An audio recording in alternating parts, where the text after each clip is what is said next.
So we got hunter guide Jake here, and he's going to show us what's inside his pack. Liters of water, and I tuck them inside this insulation. This is my butt pad. It's just an OLL bean pad. The reason I tuck my water bottles in there is when it's November and it's 10 degrees, my water bottles will freeze. But this insulation doesn't allow them, and in the summer it keeps water cold. So mine's a lot colder than probably your guys's, just because I filled up this morning. I can't stuck them right in here. But it also works as a glassing pad. You fold it like that. If I'm running like a really heavy load, my back's starting to give out on the pad, tuck it there, do a bunch of stuff with it. It's really nice. Always carry a glassing pad. I don't have them on right now, but this is part of my gear. I always run gaiters. They're just nice, especially in the snow. My favorite thing. Hiking with gaiters, walking with gaiters, best thing. In the water, all of it. I run them. Those are a lot quieter than some of like my rain pants, so it's nice so I don't swish. I always have a wild rag with me. It's a 48-inch silk scarf. You'll run them all summer. You'll see us run them. They're really nice. So you can run them huge, soak in water, run it on your neck. You know, traditionally, I'll usually have it tied like this. If I'm sitting up on a glassing knob and the wind's creeping down my neck, I fold it and I tie it just like this, and then I got a little neck buff. So everything, that works out always good. And, you know, emergency, you can run a splint with it, whatever you need it to do.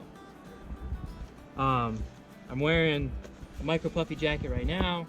You Marine boys would call it a whoopee. I run that. It's a Sitka. It's called Kelvin Active Hoodie. It's a nice piece of equipment. I run a medium tall. Fits really good.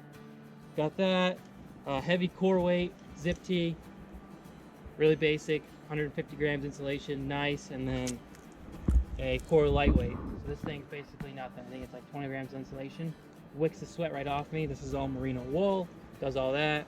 And then I run this called the Jetstream jacket. It's a wind stopper. You could be sitting at 50-mile-an-hour winds and it won't bust through it. Man, I have this stuff called Gore-Tex Infinitum. Awesome deal. It's a hiker's jacket. It's meant to be worn when you hike. You can dump heat. Tons of good stuff on it. Really quiet. You can barely hear it move. So then in my pack, I run a frame pack. It's pretty basic stuff. I run my Thunderhead rain gear. So this stuff is the most waterproof stuff I've ever run. You won't get wet. I guarantee it. I hunted 7 days in the rain last week. It stayed dried all day. And quietest rain gear you can buy on the market. Doesn't sound like shit. So that comes with me everywhere. The pants come with me everywhere. Same deal. Full zip off. You can wear them sometimes even on like days if it's really hot. I won't run any pants. I'll just wear these guys and throw them over and run the gaiters. That all comes with me. Rain fly for the backpack. You need this. Keeps all your stuff dry. Because I'm running a frame pack and I really don't have any pockets, I run a 40-liter dry bag. Just whatever one you could buy at a market. That's just 100 feet of rope. If you're a packer, you carry rope with you everywhere you go. It's great. It's 1,000-pound rated. Pulling stuff up over cliff edges, tying down loads, many rope breaks. I can use that for that. I run fingerless wool gloves. Best thing you can ever buy. Merino wool stays dry. When it stays warm when it's wet. And if these are fingerless, if you're sitting up on a glassing knob, even on a day like this, you know, you're up 7,000 feet, it's 40 degrees here, it's gonna be 20 at the top. So gloves are always a nice thing to carry. Even with the mosquitoes, they have a hard time with merino. You can't get all the way through it. There's a bunch of woven layers. I love that.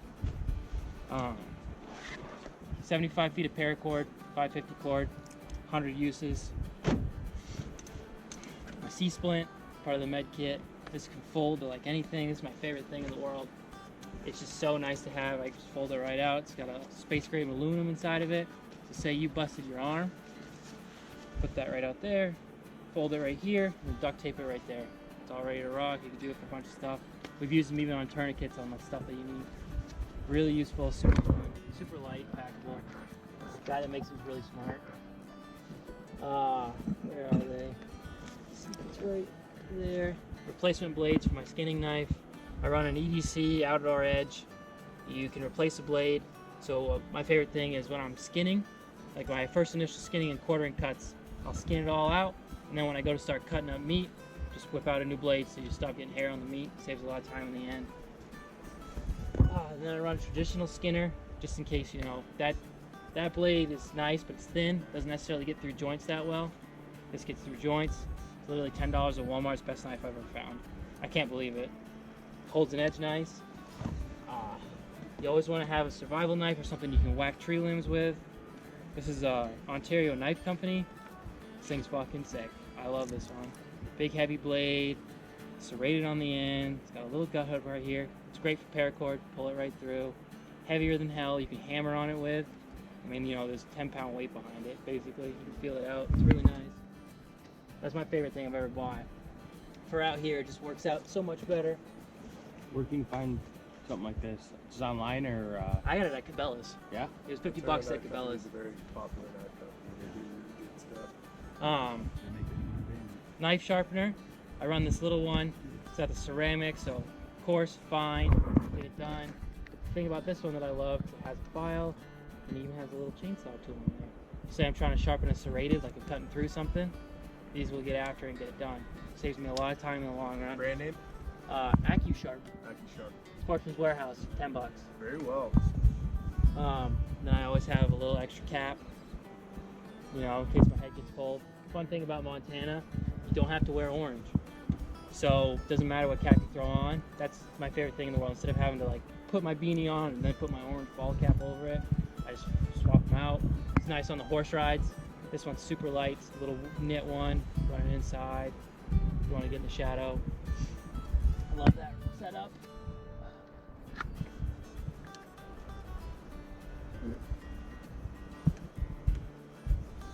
Yeah, here's that EDC. Just a little, they call it the EDC because it's everyday carry. They make like, it's like a Havalon essentially, but I like the longer blade because it just makes the skinny cuts so much easier. Those Havalons are fine point. They're great for cutting up faces and stuff, but I would say faces. Just getting the head off an animal, caping it. That probably sounds a little creepy. But yeah, this is pretty much that. And all you got to do, swap the blade out, press the little button, blade pops right out. Had the Havalons before, they snap on you, and then you have a razor sharp blade lost somewhere inside of the cavity while you're going in there to clean it out. So Yeah, and this thing's perfect for that. I mean, go right up through, does all that. You can, it's got a little belt clip, it's got a good little edge. Blades are cheap, cheaper than a Havalon. I have a dozen for $15. Something like losing a broadhead. yeah, same thing. It's a razor blade. Carmex, you can light the shit on fire, and it's great for your lips. Most thing I get from a client is, believe it or not, is I'm uncomfortable. And I'm like, my mouth's dry. And I'm like, why don't you put a little bit on your lips? Works out great. Maybe not during COVID right now, but I do. Usually let people use it. It's not for me. A backup wipe, lens wipe. I have one in my vinyl pack that I keep, but a backup one is awesome. I've even taken these in some 550 cord. If you drop your barrel in the mud and it's not taped up, I can put a little knot in this and it'll pull it right through. Clear that obstruction, we can keep hunting. This is part of my field kit. I carry 5 or 6 sets of small gloves because I got tiny ass hands, but the rubber gloves, I don't like field dress without them. You never know what you're gonna find inside a deer, and just makes the cleanup a lot easier. I can just ball these up, throw them in the game bag, and then I run 3 game bags. If I was hunting on an elk hunt, I would run more. But since we're doing a bear, right side, left side boned out, hide, head, and kick. That's all you need. And if I was having a mule, do the same thing. I would put these boys, do it up like that, debone the meat. 1 back strap, 1 tenderloin, front, rears, probably about 60 pounds of meat on a good bear. Same thing here, 1 on each side, and then hide, head, and cape right on top load. So that's usually all ready to go. And I usually put items that I use the most frequent, so I'll put this at the top. This is usually towards the top. My field dressing kit's towards the bottom, because as much as getting something down is the fun part, it's usually not the part you do the most. And then inside this lumberjack pack, it's just a basic frame. You can carry a lot of weight with it. I find out when you need to pack out, you need to do that. Up in this front pouch, if you're guiding in Montana, you need this. You always have to have a med kit on you. They require 3 things: guide license, wilderness first aid cert. You can have your CPR cert with it, it's not required, but they will look it up. And your med kit. And inside each med kit, you need to customize it because everybody's different. I carry things that are specific for me. Like I have my allergy pills in here and my inhaler, just in case I ever needed it. And a lot of people, you know, if they have sports-related asthma, kind of works for them too. Wouldn't recommend giving any medications to people that don't have the same condition as you or have the same inhaler as you. It's not great. But I run this basic stock med kit. Got a big bore syringe for flushing stuff. I got a pair of tweezers in here, tourniquet, gauze pads, pressure bandage, big stuff to stop bleeds, and then you know your basic everyday stuff. I actually have my favorite part about this thing. Where are they? Yeah, this bad boy is an iodine. Yep. So you can run and disinfect stuff real quick. It's just literally crack it and it'll start leaking. Triple antiseptic ointment. It's all organized in different pockets. You have antiseptic towelettes. You have a little swab indicator. Let's say you get a big stick wound and you know there's something down in there, but you need to disinfect it before you get back to camp. You can flush that in there. I run moleskin in these, so blisters are the biggest thing you're going to run into. Moleskin has as many squares as you can have on you. So that's pretty much all of that. A lot of good stuff inside there, and then some basic like acetaminophen, ibuprofen, and then some fever reducers and diarrhea medication. Run all those. Had to use a lot of them. Diarrhea in the backcountry is no fun. Yeah, try riding 22 miles out on a mule back with it. It's not a good day. It's funnier than hell though. Leatherman. I usually have one for my hip belt, but I broke it last week. This is awesome to have.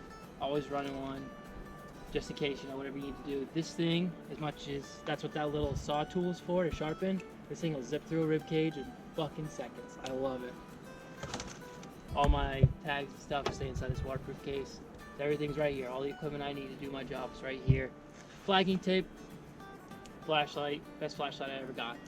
Stream light, it has like 2,000 candle power. This little rig runs AAA batteries. Inside my med kit, inside a waterproof section, there's 3 backups. I only need 4 backups, and I only need 3 in this, just in case one's dead. And flagging tape. If you're on the game trail and something and it's dark, you want to get your way out, every 10 feet, use flag tape, right side of the tree, follow it on your left shoulder out. Trail of breadcrumbs. Always run a full roll.